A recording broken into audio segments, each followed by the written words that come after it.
निषेधस्य कलञ्चभक्षणादेव अनिष्टसाधनत्वमाक्षिपम्। एवं निषेधवाक्यानां निवर्तनाबोधकत्वम् अनेन रूपेण सिद्ध्यति इति ग्रन्थकारस्य आशयः। तत्र पुरुषार्थानुबन्धित्वं निषेधवाक्यस्य वक्तव्यं। कथं पुरुषार्थानुबन्धित्वं निषेधवाक्यस्य इति चेत् पुरुषार्थो द्विविधः, इष्टप्राप्तिः अनिष्टनिवृत्तिरूपः। तत्र इष्टप्राप्तिरूपस्य पुरुषार्थस्य कृते तदनुबन्धित्वं विधिप्रवृत्तिनां सिद्ध्यति।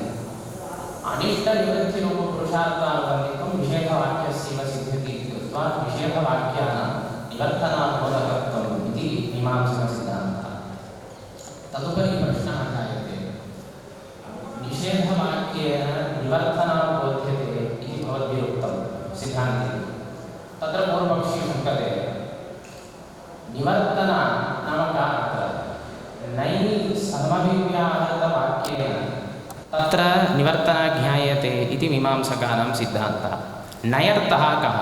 अभाव एव, स्वसंसृष्ट अभाव एव नयर्थः सिद्ध्यति। ततश्च न कलञ्जं भक्षयेत् इत्यत्र भक्षणाभावकर्तव्यः इत्येव वाक्यार्थः।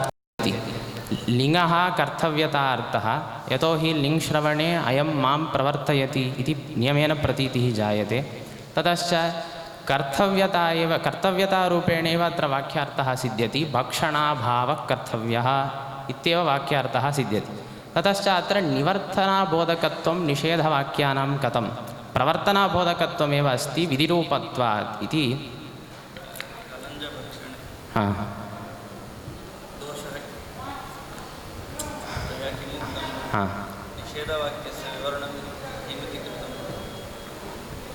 कलञ्जभक्षणम् अनिष्टसाधनम् एवं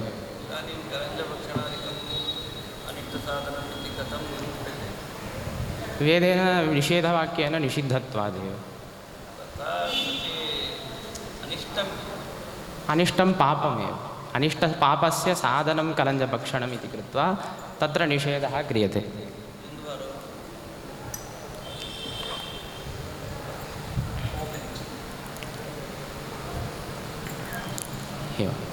पापरूप अनिष्टस्य कलञ्जभक्षणं साधनम् इति कृत्वा अनिष्टसाधनत्वं वेदवाक्येनैव सिद्ध्यति।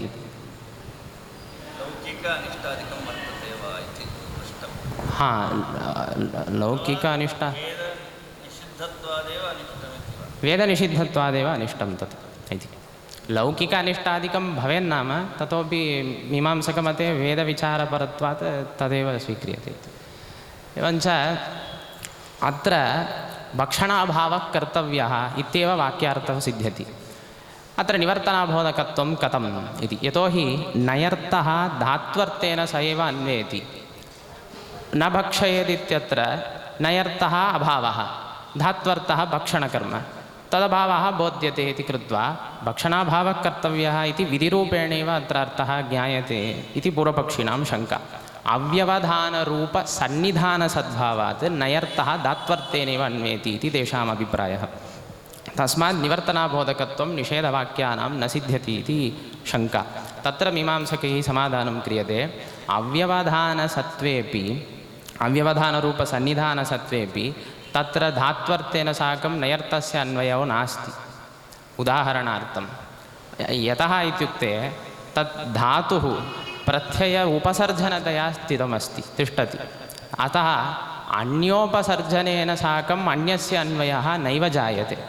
उदाहरणार्थं राजपुरुषम् आनय इति वदामश्चेत् आनयनक्रिया पुरुषे अन्वेति न तु राजपदार्थे। सुन्दरो राजपुरुषः इत्यत्रापि सौन्दर्यं पुरुषे एव अन्वेति न तु राजपदार्थे, यतोहि राजपदं तत्र पुरुषपदस्य उपसर्जनतया विशेषणतया तिष्ठति इति कृत्वा तत्र अन्वयो न सिद्ध्यति। एवमेव अत्रापि न भक्षयेदित्यत्र प्रत्ययस्य विशेषणत्वेन धातुः तिष्ठति इति कृत्वा तत्र नयर्थस्य अन्वयः न इष्टः इति कृत्वा तत्र तस्य अन्वयः नास्ति। अतः भक्षणाभावः कर्तव्यः इति रूपेण शाब्दबोधः तत्र न।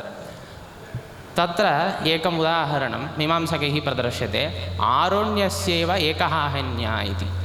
अरुणया एकाहन्या पिङ्घाक्ष्या क्रीणाति इति तैत्तिरीयसंहितायां वाक्यं श्रूयते। सोमयागे तत्र सोमक्रयणकाले तत्र गोष्ठात् गां नीत्वा तत्र क्रयणं कर्तव्यम् इति काले इदं वाक्यं श्रूयते।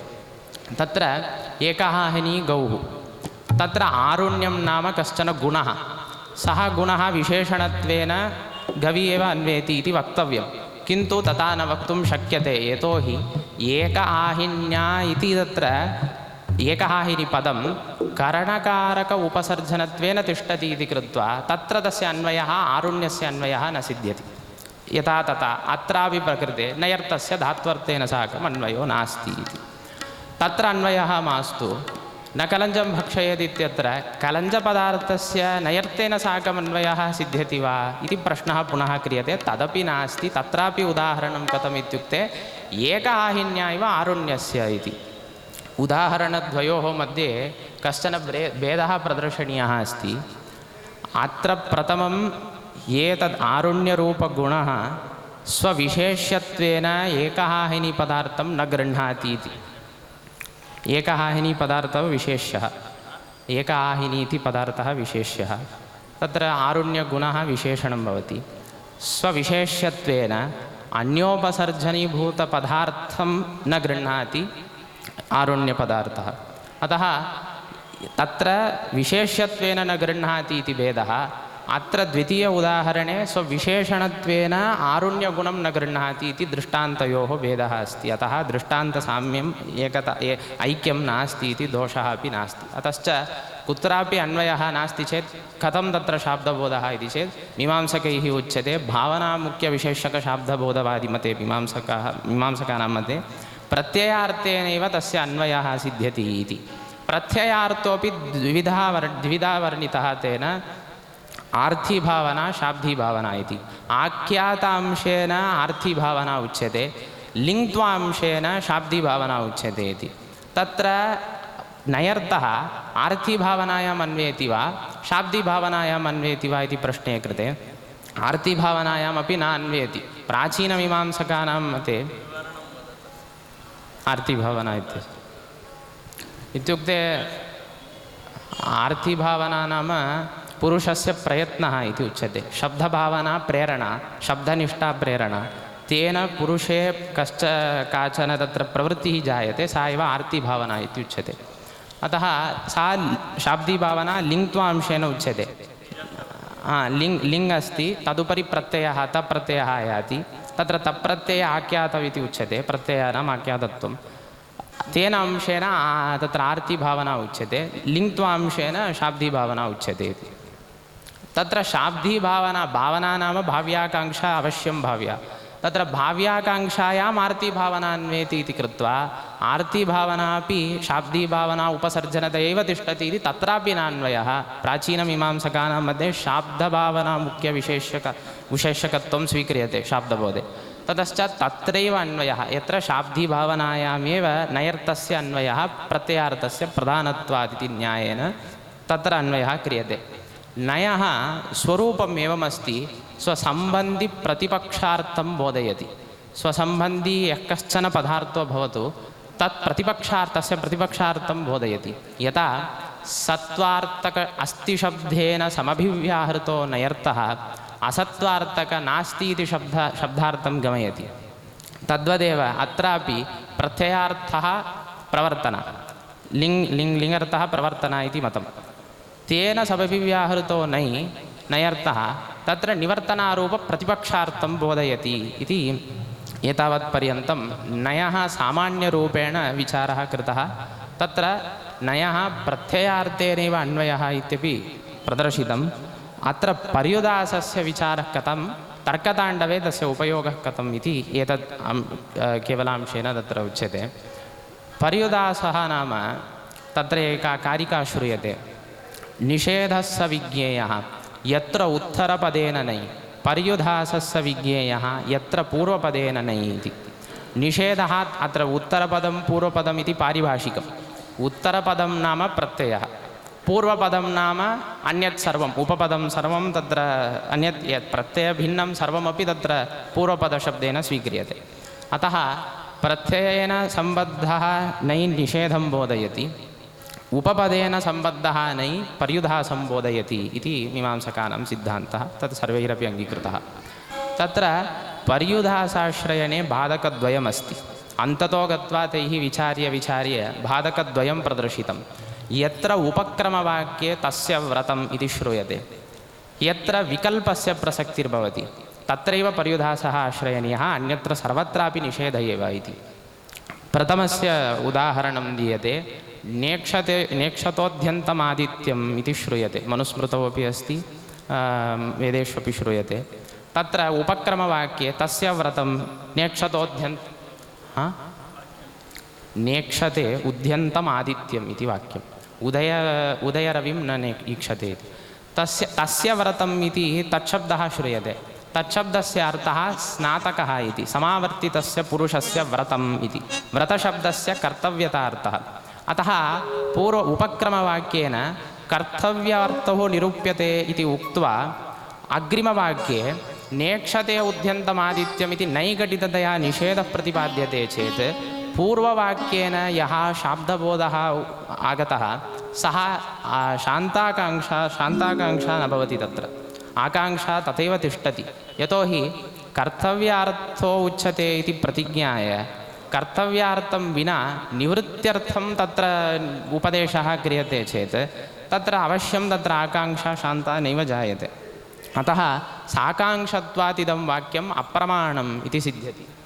कथं तत्र वाक्यस्य कथं तत्र साकाङ्क्षत्वम् इति चेत् आकाङ्क्षा पदधर्म एव, अथापि वाक्ये आरोप्य तथा उच्यते। एवञ्च तत्र साकाङ्क्षरूप अप्रामाण्यप्रसङ्गः भवति। यदि साकाङ्क्षस्यापि प्रामाण्यं स्वीक्रियते तर्हि गौरश्वः पुरुषो हस्ति इति वाक्यमपि प्रामाण्यं स्यात्, शाब्दबोधं जनयेत् इति आपत्तिः। गौः अश्वः पुरुषो हस्ति इति वाक्ये आकाङ्क्षा नास्ति, ततः तत्र शाब्दबोधः न अप्रामाण्यमस्ति इति उच्यते। तद्वत् अत्रापि अप्रामाण्यप्रसङ्गः इति अतः उक्तम्। अतः एतादृशबाधकसद्भावात् प्रत्ययार्थेन सह नै न सम्बध्यते। अतः धात्वर्थेनैव अत्र सन्निधानवशात् धात्वर्थेनैव नै तत्र सम्बध्यते इति वक्तव्यं। धात्वर्थेन नै सम्बध्यते चेत् धात्वर्थः तत्र ईक्षणविरोधी ईक्षण अन्यः इत्यर्थः लभ्यते। अतः प्रत्ययार्थेनैव तत्र निषेधार्थः श्रूयते, धात्वर्थेन साकं निषेधः न ज्ञायते, केवलम् ईक्षणविरोधी ईक्षण अन्यः इत्येव तत्र सिद्ध्यति। तत्रापि पुनः शङ्का जायते। तदन्य तद्विरुद्ध तदभावेषु नै इति स्मरणात् व्याकरणशास्त्रनियमात् तदन्यार्थे तद्विरुद्धार्थे अभावार्थे नै प्रयुज्यते इति। अतः नयः शक्तिः कुत्र अस्ति? त्रिष्वपि शक्तिः कल्प्यते इति चेत् गौरवं नानार्थतापत्तिः। अतः एकत्रैव शक्तिः कल्पनीया। तत्र चिन्तयामश्चेत् तदन्यो नाम कः? तदन्यपदार्थः कः? तद्विरुद्धपदार्थः कः इति चेत् अन्यः नाम यथा ब्राह्मणान्यः इति उदाहरणं। तद्विरुद्धः इति चेत् अधर्मः इति उदाहरणम्। अभावस्य उदाहरणं न गच्छति इत्यत्र। यथा ब्राह्मणान्यः इति अर्थः अब्राह्मणः इत्यस्य प्रतीयते, एवमेव अधर्मः इत्यस्य धर्मविरोधी इत्यर्थः यथा प्रतीयते, न गच्छति इत्यत्र गमनाभावः यथा प्रतीयते, त्रिष्वपि अभावस्य प्रतीतिः समानतया भवति। यतोहि ब्राह्मणान्यः नाम कः अर्थः? ब्राह्मणत्वाभाववान् इत्यर्थः अभावः अस्ति। धर्मविरोधी इत्यस्य कः? धर्मप्रतियोगिक अभावसमानाधिकरणः इत्यर्थः। अतः तत्रापि अभावः प्रतीयते। एवम् अभावस्थले साक्षादस्ति इति कृत्वा लाघवात् अभाव एव शक्तिः नयः कल्पनीया इति तत्र सिद्ध्यति। अतः नेक्षते उद्यन्तमादित्यमित्यत्र नै धात्वर्थेन साकं सम्बद्धं सत् कथम् ईक्षणविरोधी ईक्षण अन्यः इति अर्थं गमयति? ईक्षण अभावः इत्येव खलु शक्त्या तत्र अर्थः कल्पनीयः इति प्रश्नः। तत्र सिद्धान्तिभिः समाधानमुच्यते। अर्धाङ्गीकारेण सत्यं तदन्य तद्विरुद्ध तदभावेषु नै इति स्मरणं शक्त्यभिप्रायकं न, किन्तु स्मरणाभिप्रायकं, नाम शाब्दबोधाभिप्रायेण। शाब्दबोधः शक्त्यापि जायते लक्षणयापि जायते। शक्त्या अभावः प्रतीयतां नाम, किन्तु लक्षणया तावत् तदन्यार्थः तद्विरुद्धार्थः अवश्यं भवत्येव लोके। अतः नयः लक्षणया तदन्यत्वं तद्विरोधित्वार्थः तत्र कल्प्यते इति एवं रीत्या तत्र सिद्धान्तः क्रियते। तत्र लक्षणा स्वीक्रियते चेत् अनुपपत्तिः वक्तव्या, अन्वयानुपपत्तिर्वा तात्पर्यानुपपत्तिर्वा वक्तव्या। तात्पर्यानुपपत्तिः बीजम् इति स्वीक्रियते, अन्वयानुपपत्तिः बीजम् इति नैव स्वीक्रियते। यतोहि अन्वयानुपपत्तिः बीजम् इति स्वीक्रियते चेत् गङ्गायां घोषः इति स्थले अन्वयानुपपत्तिरूपबीजमस्ति, तात्पर्यानुपपत्तिरूपबीजं नास्ति। किन्तु यष्टिः प्रवेशय इत्यत्र अन्वयानुपपत्तिरपि नास्ति, किन्तु तत्र लक्षणा क्रियते। अन्वयानुपपत्तिरस्ति, गङ्गायां अनुपपत्ति, गङ्गायां घोषान्वयस्य अनुपपत्तेः। एवं यष्टिः प्रवेशय इत्यत्र तत्रापि लक्षणा स्वीक्रियते, किन्तु तत्र अन्वयानुपपत्तिर्नास्ति। यष्टिपदार्थस्य प्रवेशनकर्मणि अन्वयः अवश्यं भवति, तत्र क्लेशः नास्ति। अतः तत्रापि लक्षणा स्वीक्रियते चेत् समानतया तात्पर्यानुपपत्तिरेव लक्षणाबीजम् इति वक्तव्यं। गङ्गायां घोषः इत्यत्र तात्पर्यानुपपत्तिबीजेनैव लक्षणा स्वीक्रियते इत्यपि अङ्गीकर्तव्यं, सर्वत्र समानं भवति इति। अतः तात्पर्यानुपपत्तिर्वक्तव्या। सा का अनुपपत्तिः इत्युक्ते नैक्षतिभ्यां तत्र कश्चन अर्थः विधेयो भवति। सः कः अर्थः इत्युक्ते धात्वर्थः एव विधेयते इति चेत् नया तत्र सम्बन्धेन तदभावः बोध्यते इति कृत्वा धात्वर्थः विधातुं न शक्यते। तर्हि धात्वर्थाभावः एव विधीयते इति चेत् अभावस्य विधानायोगात् तदपि तद्विधातुं न शक्यते, यतोहि अभावस्य विधानायोगात् तद्विधातुं न शक्यते। तर्हि कोऽर्थः विधीयते इति चेत् लक्षणया ईक्षणाभावः इति न, अनीक्षणसङ्कल्पः विधीयते इति लक्षणा क्रियते। तत्र अनीक्षणसङ्कल्पः तत्र क्रियते इति। कुतः अनीक्षणसङ्कल्पः क्रियते इति चेत् सङ्कल्पस्य क्रिया अविनाभूतत्वं सर्वत्र दृश्यते। यत्र यत्र क्रिया भवति तत्र सर्वत्रापि सङ्कल्पः भवति। अतः अनीक्षणसङ्कल्पः तत्र लक्षणया स्वीक्रियते।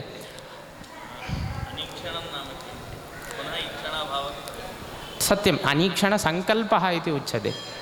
ईक्षणाभावः इति ईक्षणाभावः इति साक्षात् नोच्यते, ईक्षणाभावसङ्कल्पः इति उच्यते।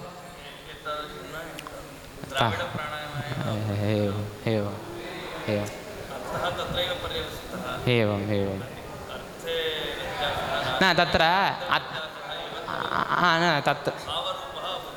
नाम सत्यं, तत्र अनीक्षणपदार्थस्य एवमर्थः ईक्षणविरोधी इति। नयः अभावः अर्थः इति शक्त्या अत्र लक्षणा स्वीकृतः इति कृत्वा अभावः अर्थः न स्वीक्रियते, किन्तु विरोधी इति अर्थः। तस्मात् ईक्षणाभावसङ्कल्पः इति न वक्तव्यम्, ईक्षणविरोधिसङ्कल्पः इत्येव वक्तव्यं तत्र। अतः ईक्षणविरोधिसङ्कल्पः इति स्वीक्रियते। ततश्च इदानीम् एकवाक्यता अपि सिद्धा भवति। तस्य व्रतम् इत्युक्त्वा अनीक्षणसङ्कल्पः निरूप्यते।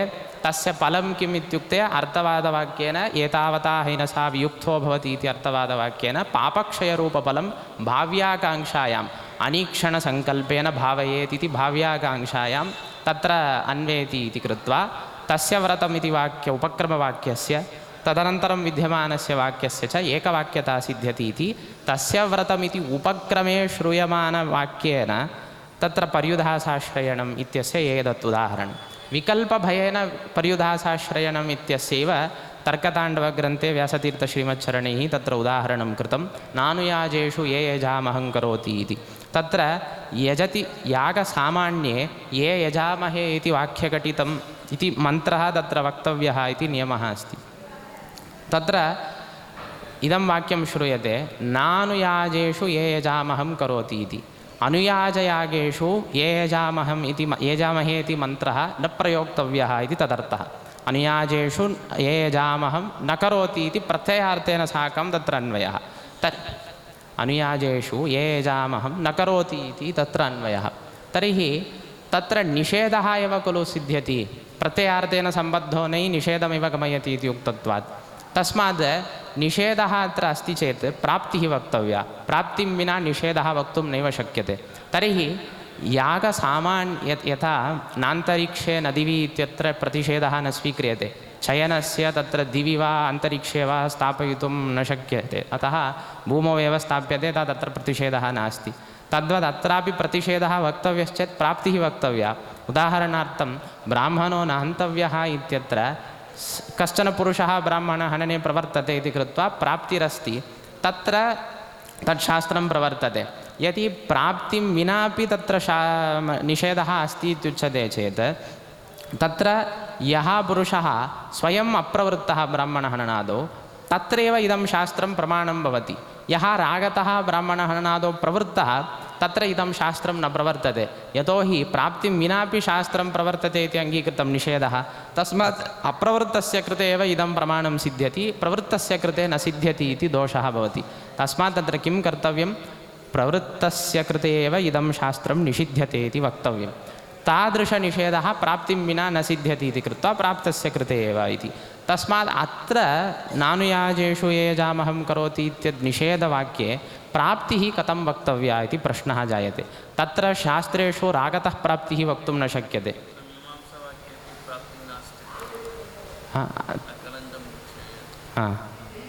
न कलञ्जभक्षणं केचन इष्टसाधनमिति मत्वा प्रवर्तन्ते किल, ये शिष्टाः आसन् तेपि कदाचित् प्रारब्धवशात् तत्र प्रवर्तन्ते इति प्रसक्तिरस्ति।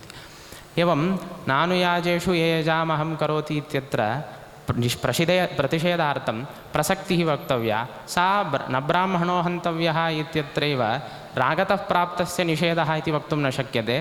तस्मात् तत्र किं वक्तव्यं, शास्त्रान्तरेण प्राप्तस्यैव निषेधः इति वक्तव्यं। यजतिषु ये यजामहं करोति इति वाक्यं श्रूयते, तेन प्राप्तस्यैव निषेधः नानुयाजेषु ये यजामहं करोति इत्यनेन निषिध्यते इति वक्तव्यम्। अत्र रागतः प्राप्तस्य यथा निषेधः तत्र क्रियते तथा अत्यन्तबाधः शास्त्रान्तरेण कर्तुं नैव शक्यते, यतोहि एतच्छास्त्रमपि प्रबलमस्ति, एतच्छास्त्रमपि प्रबलमस्ति। अतः अनयोः मध्ये बाधः नास्ति, प्राप्तप्रतिषिद्धयोः विकल्पः एव इति उच्यते। न्यायामृतेपि एतदागतमस्ति।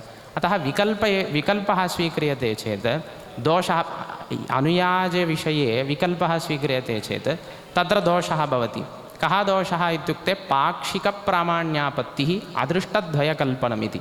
पाक्षिकप्रामाण्यापत्तिः कथम् इत्युक्ते, यथा व्रीहिभिर्यजेत यवैर्वा इति शास्त्रमस्ति।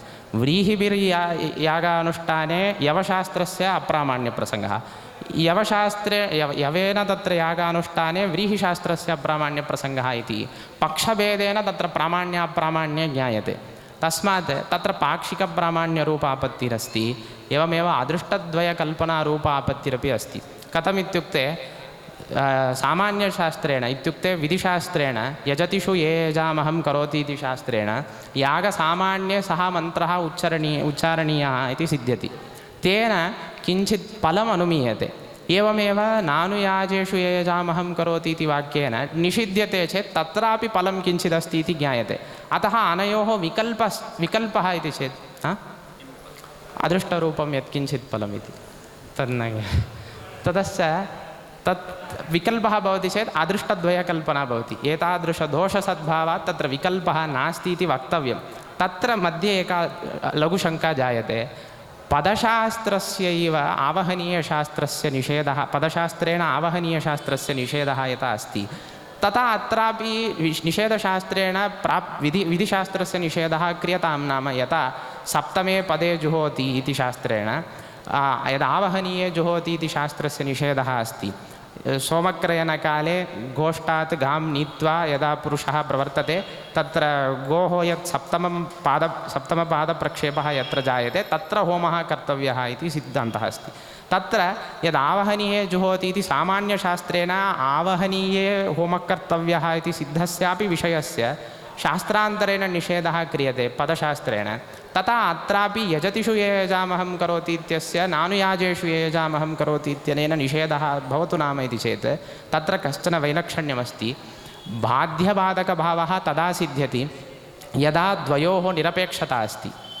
यदावहनीये जुहोति इति शास्त्रं पदशास्त्रं नापेक्षते, पदशास्त्रम् आवहनीयशास्त्रं नापेक्षते। अतः तयोः मध्ये निरपेक्षता सद्भावात् बाध्यबाधकभावः सिद्ध्यति। अत्र यजतिषु ये यजामहं करोति नानुयाजेषु ये यजामहं करोति इत्यत्र परस्परसापेक्षता अस्ति। नानुयाजेषु ये यजामहं करोति इति निषेद्धुं यजतिषु ये यजामहं करोति इति सामान्यशास्त्रेण प्रसक्तिर्वक्तव्या इति कृत्वा उपजीव्यत्वेन सापेक्षता अस्ति अस्य शास्त्रस्य। अतः तत्र बाध्यबाधकभावः वक्तुं न शक्यते। निरपेक्षतास्थले एव तत्र बाध्यबाधकभावः उच्यते इति कृत्वा अत्र प्राबल्यमपि अस्ति। बाध्यबाधकभावो नास्ति, प्राबल्यमस्ति, नाम निषेधस्य विशेषविषयत्वेन प्राबल्यं, विधिशास्त्रस्य उपजीव्यत्वेन प्राबल्यम् इति विकल्पः इति दोषः। विकल्पे सति पूर्वोक्तरीत्या पाक्षिकप्रामाण्यापत्तिः अदृष्टद्वयकल्पना इति। तदर्थम् अत्र किं क्रियते, पर्युदासाश्रयणं क्रियते। प्रत्ययार्थेन सह न सम्बध्यते, किन्तु धात्वर्थेनैव सम्बध्यते। अनुयाजभिन्नेषु तदन्य इति स्मरणात् अन्यार्थः स्वीक्रियते। अनुयाजभिन्नेषु ये यजामहं करोति इति मन्त्रः प्रयोक्तव्यः इति तत्र सिद्धान्तः क्रियते। ततश्च भिन्नेषु यागेषु ये यजामः मन्त्रः प्रयोक्तव्यः। अत्र ये यजामहे इति मन्त्रस्य प्रयोगः अत्र मन्त्रस्य विधिः नास्ति अनेन शास्त्रेण। यतोहि यजतिषु ये यजामहं करोति इति शास्त्रेणेव तस्य विधिः अस्ति। अत्र केवलम् अनुवादः एव। अनूद्य तस्य अनुयाजभिन्नविषयता अनेन साध्यते। अतः अत्र निषेधोऽपि नास्ति, एकविषयतापि नास्ति इति कृत्वा द्वयोः शास्त्रयोः अत्र एकत्र प्रवेशः नास्ति, विकल्पोऽपि नास्ति, दोषोऽपि नास्ति इति पर्युदासाश्रयणम् अत्र क्रियते। एवं रीत्या पर्युदासविचारः मीमांसकैः कृतः। अस्य प्रकृतोपयोगित्वं कथम् इत्युक्ते, तर्कताण्डवग्रन्थे व्यासतीर्थश्रीमच्छरणैः इष्टसाधनत्वं लिङ्गर्थः इति समर्थनवेलायां तत्र उदयनाचार्यैः न्यायकुसुमाञ्जलिग्रन्थे तत्र एवम् उक्तं, हेतुत्वादनुमानाच्च मध्यमादौ नियोगतः अन्यत्र क्लृप्तसामर्थ्यात् निषेधानुपपत्तितः इति बाधकपञ्चकं तत्र प्रदर्शितं। निषेधानुपपत्तितः नाम यदि इष्टसाधनत्वं लिङ्गर्थः तर्हि न कलञ्जं वक्ष्येत् इत्यत्र प्रत्ययार्थेन सम्बध्यमानो नै तत्र इष्टसाधनत्वाभावं गमयति। कश्चन पुरुषः कलञ्जभक्षणं मदिष्टसाधनमिति ज्ञात्वा प्रवर्तते, तस्य अनुभवसिद्धमस्ति कलञ्जभक्षणं मदिष्टसाधनमिति। शास्त्रेण कलञ्जभक्षणम् इष्टसाधनाभावः इति प्रतिपाद्यते। अनिष्टसाधनमिति न, इष्टसाधनाभावः इति प्रतिपाद्यते। तर्हि अनुभवविरोधः अस्ति शास्त्रस्य, अप्रामाण्यप्रसङ्गः इति उदयनाचार्यैः आपादिते सति व्यासतीर्थश्रीमच्छरणैः यथा मीमांसाशास्त्रे नानुयाजेषु ये यजामहं करोति इत्यत्र प्रत्ययार्थेन सह नयर्थः नान्वेति, किन्तु धात्वर्थेन सह एव अन्वेति इति उक्तं पर्युदासाश्रयणमस्ति। तत्र असुराः इत्यत्र सुरविरोधिनः इति सिद्धं। नानुयाजेषु ये यजामहं करोति इत्यत्र अन्यार्थः सिद्धः, तत्र अन्यार्थः विरोध्यर्थः सिद्धः, तथा अत्रापि अन्यार्थः न विरोध्यर्थः एव सिद्ध्यति। ततश्च प्रत्ययार्थेन सह सम्बध्यमानो नै इष्टसाधनत्वाभावं न गमयति, किन्तु अनिष्टसाधनत्वं गमयति। इष्टसाधनस्य विरोधि अनिष्टसाधनं तद्गमयति। अतः न कलञ्जं वक्ष्येत् इति शास्त्रं पुरुषस्य कृते अनिष्टसाधनत्वं बोधयति, न तु इष्टसाधनत्वाभावं बोधयति। अतः अनुभवविरोधोऽपि नास्ति इति कृत्वा उदयनाचार्यैः यत् पञ्चमं बाधकं प्रदर्शितं निषेधानुपपत्तितः इति, तादृशनिषेधानुपपत्तिः तत्र न सेत्स्यति इति सिद्धान्तितं श्रीमच्छरणैः। श्रीकृष्णार्पणमस्तु।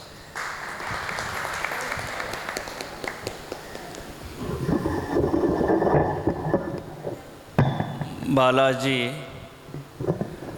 ಲೌಕಿಕ ವಿದ್ಯೆಯಲ್ಲಿ ಅಭ್ಯಾಸವನ್ನು ಮಾಡುವಂತಹ ವಿದ್ಯಾರ್ಥಿ, ಆದರೆ ಎಲ್ಲ ಉದ್ಗ್ರಂಥಗಳನ್ನು ಮುಖೋದ್ಗತವಾಗಿ ಅನುವಾದ ಮಾಡುವಂತಹ ಸಾಮರ್ಥ್ಯ ಅವನಿಗೆ ಇದೆ. ಅಂದರೆ ವ್ಯಾಸತ್ರಯ ವಿದ್ವಾಂಸರಿಗೂ ಅತ್ಯಂತ ಕಷ್ಟವಾದ ಗ್ರಂಥ. ಅದರ ತಲಸ್ಪರ್ಶಿಯಾದ ಅಧ್ಯಯನವನ್ನು ಮಾಡಿ ಸಂಸ್ಕೃತದಲ್ಲಿ ಅಸ್ಖಲಿತವಾಗಿ ಅನುವಾದವನ್ನು ಮಾಡುವಂತಹ ಸಾಮರ್ಥ್ಯ ಅವನಿಗೆ ಇದೆ. ಸತ್ಯಜ್ಞಾನತೀರ್ಥರು ಹಿತೋಪ್ಯತಿಶಯವಾದ ಉದ್ಗ್ರಂಥಗಳನ್ನು ಅಧ್ಯಯನ ಮಾಡುವಂತಹ, ಅದನ್ನು ಪರೀಕ್ಷೆ ಕೊಡುವಂತಹ ಭಾಗ್ಯವನ್ನು ಅವನ ಪಾಲಿಗೆ ಕೊಡಲಿ ಅಂತ ಪ್ರಾರ್ಥನೆಯನ್ನು ಮಾಡ್ತಾ, ಇನ್ನು ಮುಂದೆ ಮೈಸೂರು ರಾಮಚಂದ್ರಾಚಾರ್ಯರ ದಾಸವಾಣಿ ಕಾರ್ಯಕ್ರಮ ಪ್ರಾರಂಭವಾಗುತ್ತೆ. ಹೊರಗೆ ಯಾರಿದ್ದೀರಿ ಎಲ್ಲರೂ ಒಳಗೆ ಬರಬೇಕು.